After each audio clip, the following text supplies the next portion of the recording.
All right, let's talk about a Disney park that's in the middle of one of the biggest glow-ups ever. For, forever, it's had this reputation as Disney's smallest and, honestly, its most confusing theme park. Yeah, for more than 20 years, we've all known it as Walt Disney Studios Park. But get ready, because that is all about to change. On March 29th, 2026, it's becoming something totally new. A whole new identity with a name to match: Disney Adventure World.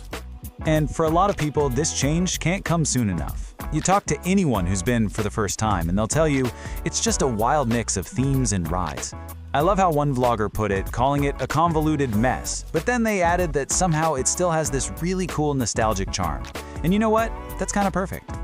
Okay, so to really get where this park is headed, we gotta look back at where it started. And there are two rides that I think just perfectly sum up its original, kind of weird vibe. First up, the Twilight Zone Tower of Terror. Now, you might be thinking, oh yeah, I've been on that in Florida or California, I know the deal. Well, think again. So many vloggers and fans say the same thing. The Paris version, it is hands down the scariest one on the planet.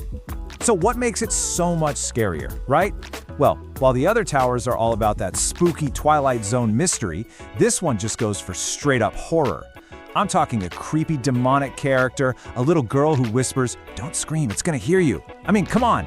And there's this one jump scare in total darkness that is just unforgettable. It's a whole different beast, way, way darker.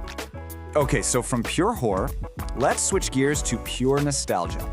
Because right here in Paris is a ride that's basically a ghost of a classic, much-loved attraction from the old Disney MGM studios in Florida. It's called Cars Road Trip now, but anyone who remembers the old backlot tour will recognize it immediately.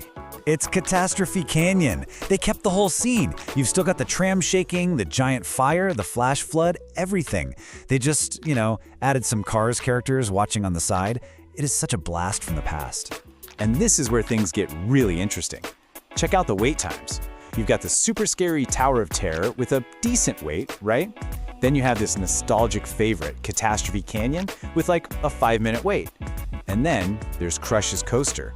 The line for this thing is insane, always the longest in the whole resort. It's like the perfect picture of this park's whole identity crisis.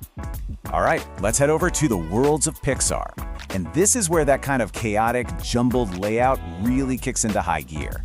Oh, and it's also where you'll find that ride with the crazy long line. So the first thing you'll probably notice is, well, there are no transitions between the lands, like at all.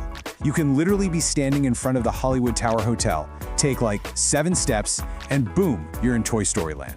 It's so jarring. But it's also part of that weird charm we were talking about. So just how popular is Crush's Coaster, the most popular ride in the entire resort?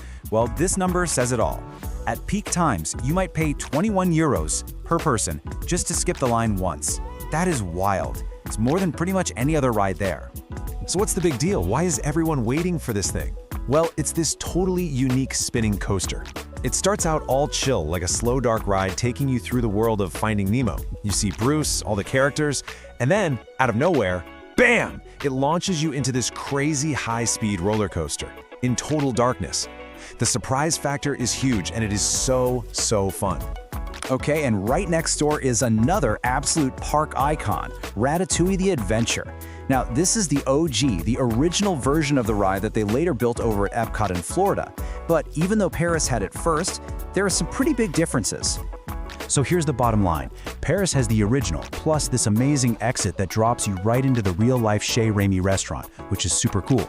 But most people will tell you the Epcot version is actually a little bit better. The 3D just makes it so much more immersive, and the ride cars move in this more kind of jerky, scurrying way that really makes you feel like you're a rat. It just adds that little something extra. Okay, from Pixar, we're jumping into the park's newest land, Avengers Campus. And this is a huge signpost for where the park is going. It's all about that high-energy, modern blockbuster feel. The big E-ticket here is Avengers Assemble Flight Force. And what this is a complete re-theme of the old rock and roller coaster. So they kept the track, you still get that awesome, super fast launch, but they wrapped it in this whole new story with Iron Man and Captain Marvel. So it's not about Aerosmith anymore, it's all about that big action movie vibe. A huge shift for this park. And trust me, it is just as intense as it ever was. I love how one vlogger described it. It's thrilling, but maybe a little painful. It is super fast, it's dark, and yeah, your head is probably gonna bang around a little bit, but man, it is an absolute blast. So all of this, the old, the new, the weird, it's all leading up to this, the grand finale. We're talking about a massive expansion that is literally going to almost double the size of the park and finally give it one cohesive identity. If you go to the park, there's a preview center where you can see the whole vision, and it is huge. The entire park is going to be recentered around this giant lake, Adventure Bay. There's going to be a new main walkway called Adventure Way, and it's going to lead you to brand new lands. First up is Arendelle, the world of Frozen, and then after that, a land based on a Lion King is coming. I mean, wow. Look, this whole transformation, it's just the latest chapter, but it's by far the biggest one yet. You have to remember, this park opened back in 2002 as Disney's smallest and probably most criticized park. It's been a long, slow road to get here. Which really just leaves us with one big question, right?